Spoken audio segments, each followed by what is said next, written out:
Hey guys, so just a quick video on my new operating sawmill I just picked up. So this is the Lionel operating sawmill with sounds. So this is the traditional Lionel sawmill, the 464 sawmill that's been around since the post-war days, and it's the exact same mill except it has the additional features of being command control. So they have a command control board in it with an antenna, and it has actual sawmill sounds. So there are two main sounds on it. There's the actual sounds of the sawmill motors starting up and stopping, and then there's the actual sound of the logs being cut by the sawmill blade. So you get two sounds out of it basically. You also get some flashing on the right, on this side, and on the opposite side here. Right here there's an LED that flashes red when the sawmill's in operation. It's kind of like a, just a warning light, just like any other sawmill if something's in operation. So and that's pretty much what you get. Now, having said that, these sawmills are probably going to be very problematic for most people that buy them. So I went to my hobby shop, and before I purchased it, I had the previous sawmill that I was going to put in this spot, and I was about to just start the scenery in this section, so it just happened to be that this sawmill came out right at the time. So I sold my old one, or my other one that I had not opened yet, and I got this one and put it in its place. But before I purchased it, I decided to see if the sounds were worth it. So at my local hobby shop, they had a display model, and I asked them to hook it up for me so I could hear the sounds. So they hooked it up, and the sounds were cool, but they had a problem with their the one that they had there, where the logs were jamming and the boards were jamming on the inside here and causing all kinds of problems, and the sawmill blade was like stalling and skipping, and we tried all kinds of things, but it was just sort of a mess. And so I was hoping that the one I got would be different. It was just that one had a problem, but it wasn't. I had the same exact issue with mine, and I'm thinking, based on what I have seen to get this thing to work correctly, that they're all pretty much going to have that same issue.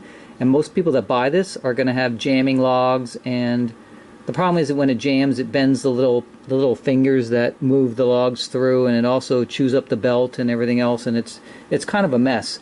And there's one key piece that's causing this, but there's some other little adjustments that have to be made to get it to work perfectly. Once you do those, if you do those little modifications and fixes, then it works nice. Just like the traditional ones that always worked over the years. But this model, I don't know, it either has poor quality control, or they did a design change on the inside here, which is the one defect, and unfortunately that design change is not good. So I'll show you how to fix that. But this is how it's supposed to work. So now that I have it all fixed up, I got my boards in here, I got my logs here, and because it's command control now, it's just handled by the CAV2 remote. So I just gave it an ID. In this case it's 33, and the way you turn it on and off is just the aux1 button and either 8 or 9. So 9 turns it on and 8 turns it off. So if I do aux1 and then 9, it'll turn it on, and you'll see what happens, and listen to the sounds.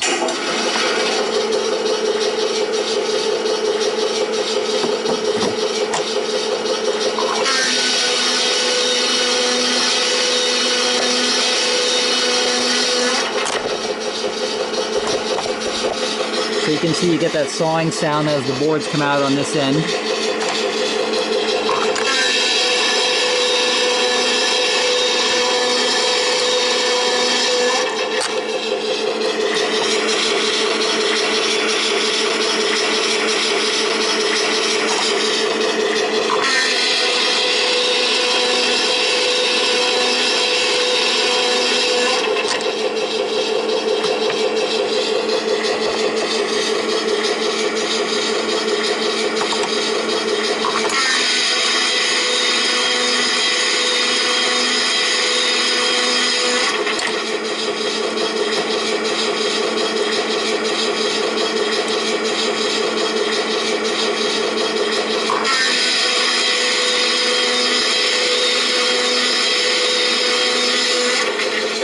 Alright, and then you just do aux 1 and 8 to turn it off.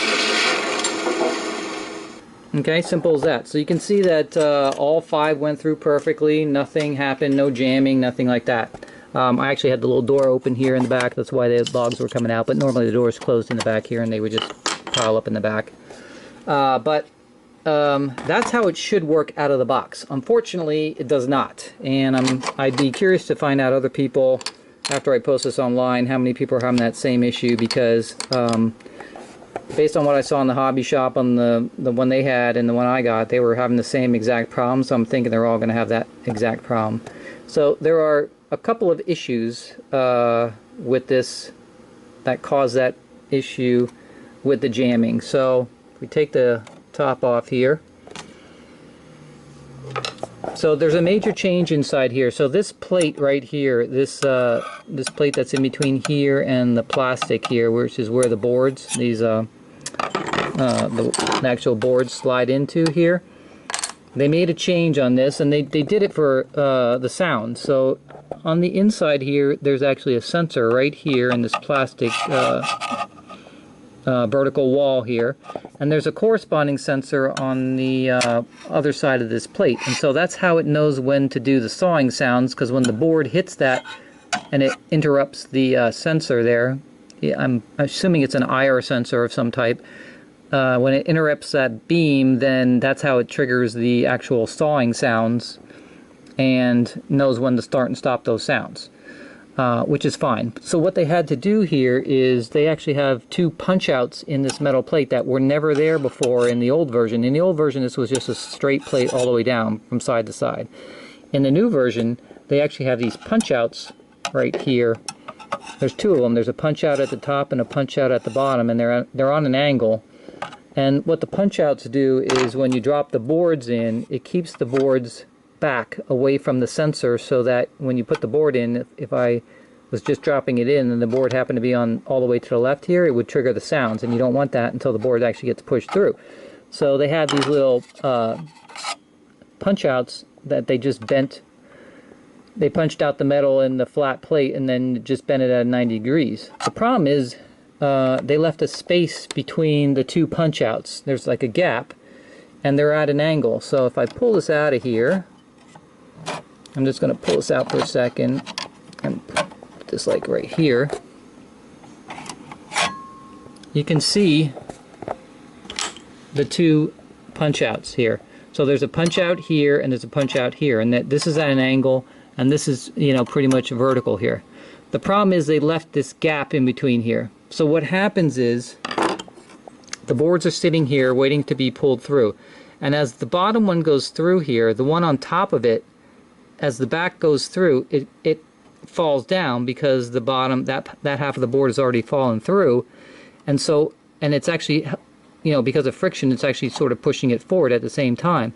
And so what happens is it catches right here when those are bent straight. Now you can see I bent them to fix it, but it wasn't like that. So what happened is this sharp 90-degree angle of the board catches right there, and then when the board below is actually through, this one does not drop down. So it's cocked at an angle here. So because it's cocked at this angle, when the little fingers come through to push it, now it's pushing against this, it's jammed, and you're chewing up the belt because the motor's trying to push the finger through. It's on the back, and then sometimes the little finger will actually, because it's trying to push through, will skip right by the board and then actually come through here without the board coming through. So major design defect here on this, and your solution to it is that you take a needle nose pliers and you bend this in at the top punch out, you bend in, okay, and so you make it more of a rounded type of thing here, and this is the real one right here, to make this so that the board cannot hang on this right here. So you can see I really bent this edge in here so it's not a sharp edge anymore, almost like you're trying to make this a smooth between the top and the bottom. And you can test it out just by putting the board in here and just pushing it against here and just, you know, going like this and making sure that it can't get caught there. Okay, once you do that, that will resolve your issue with the board catching there. Alright, and then when you put it back in, just make sure your sensor is on this side, is in its in its pocket because it pops out of there. It's not glued in or anything, so just make sure that's there. But once you fix that punch out correctly so the board doesn't hang, and then you just put your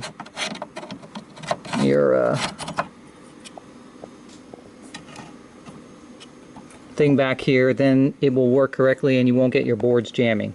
That is the major problem with these that you're going to find. And because those punch outs are all the same on every single one, I'm pretty sure everybody's going to have the same problem on it. So you can fix it by using a needle nose plier and just bending those edges in so it's sort of a nice smooth curved edge instead of a sharp edge. And then just verify just by piling these in here and making sure it doesn't hang. And I had to adjust it a couple times because I didn't bend it much the first time, so I put them in, I ran it, it hung, so I stopped it and then took this out, bent it a little more, and kept adjusting it till I got to the point where it doesn't hang anymore. So now 100% of the time it does not hang. So that will be your first major fix. Your second issue that I found was a couple different things. Some minor things which were right here at the exit. If you can see this here, right here at the exit, this plastic right here, there's some flashing sticking out. There's like an edge that the board, as it was coming through here, was hanging on. So as this board is coming through, it was hanging right there. It's pretty tight squeeze they have in here on these boards, and it was actually hanging and jamming on there. So what would happen is when it would hang there, the little finger would actually skip by the board and then go actually right by it. And again, because it's trying to get around the board, it's sort of really tight against this plastic slot here. It's jamming. And anytime it jams, you know, the motor keeps running, so it's basically trying to chew up the belt. So you want to avoid that if possible. So I just trimmed this a little bit right here to make that smooth.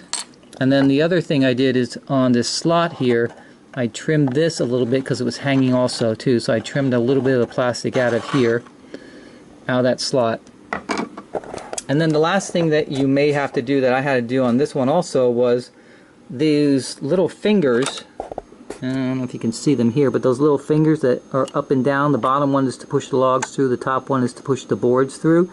These are not centered inside those slots. So when you come out here, this side especially, when that little finger comes through here, it should be centered right in the middle of this slot. If it's riding against the outer edge or the inner edge, then you need to adjust that finger so it's not riding, because what will happen is when it comes through here, it'll actually just skip right by the board, and it'll go on the outside of the board or the inside of the board, and the board will be halfway stuck in and out, and it actually won't push all the way through like you saw in my video. And the way you do that is you just take a needle nose pliers and you bend the little fingers just a little bit in or a little bit out. You can't adjust the belt because the belt is where it is, so you can't adjust where the belt is, but you can adjust where the fingers ride on the board. So what you want to do is, when the finger is coming through this slot right here, what you should be looking at is it exactly centered on the edge of the board?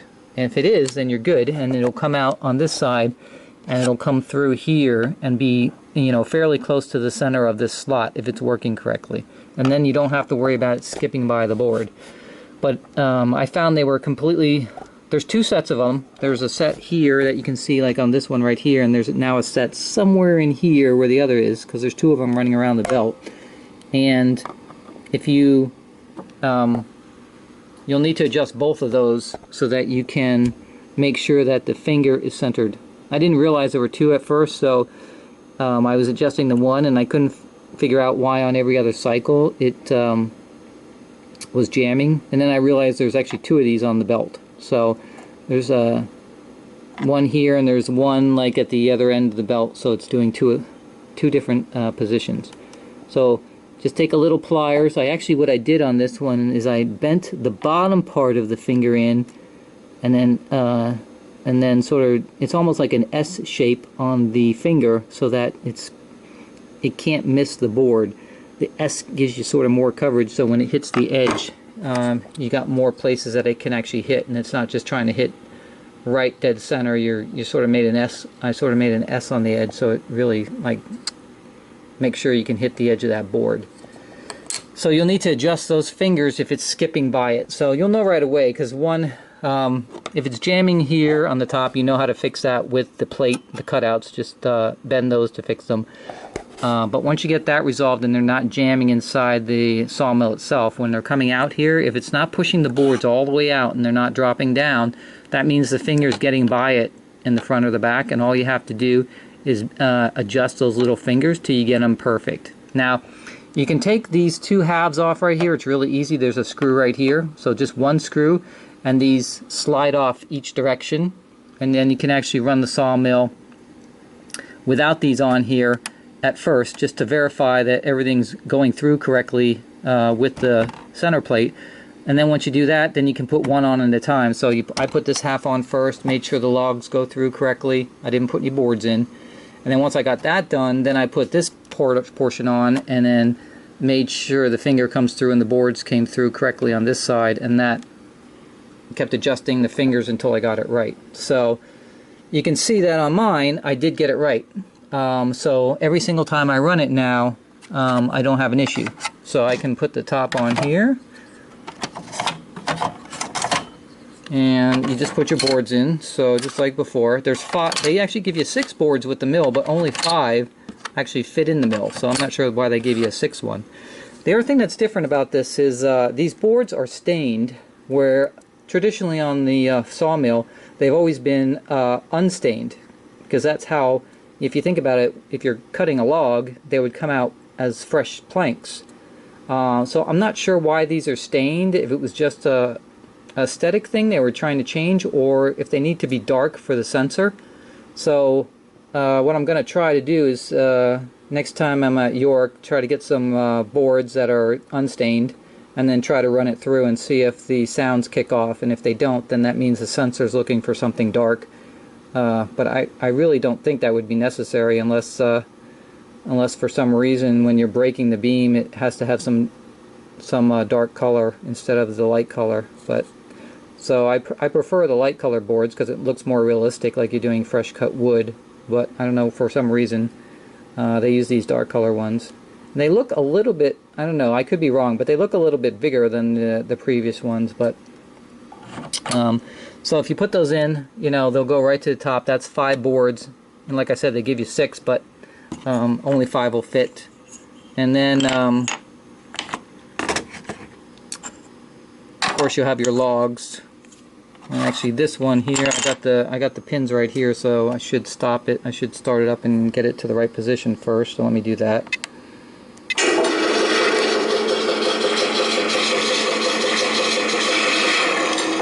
Okay, so now I can put my logs in.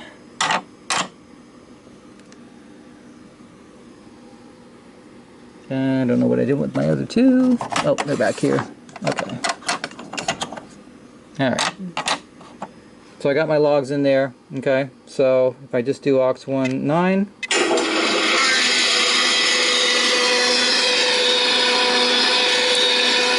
so see how the finger is right in the middle here when it comes out? It's centered right in the middle of that slot, and that's why the board's getting pushed out all the way.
Okay, so you can see it works perfectly every single time now, and the boards all come through. None of them get stuck or jammed, and they all, the important part is they come through and they fall off this ledge here, as opposed to like before they were jamming and actually just hanging here, and then the next one would come out and jam against that.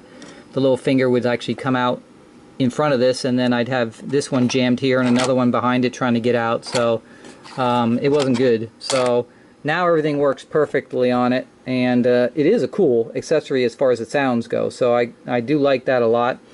You can see there's some holes on the side here where the speaker is, that where the sound comes out now.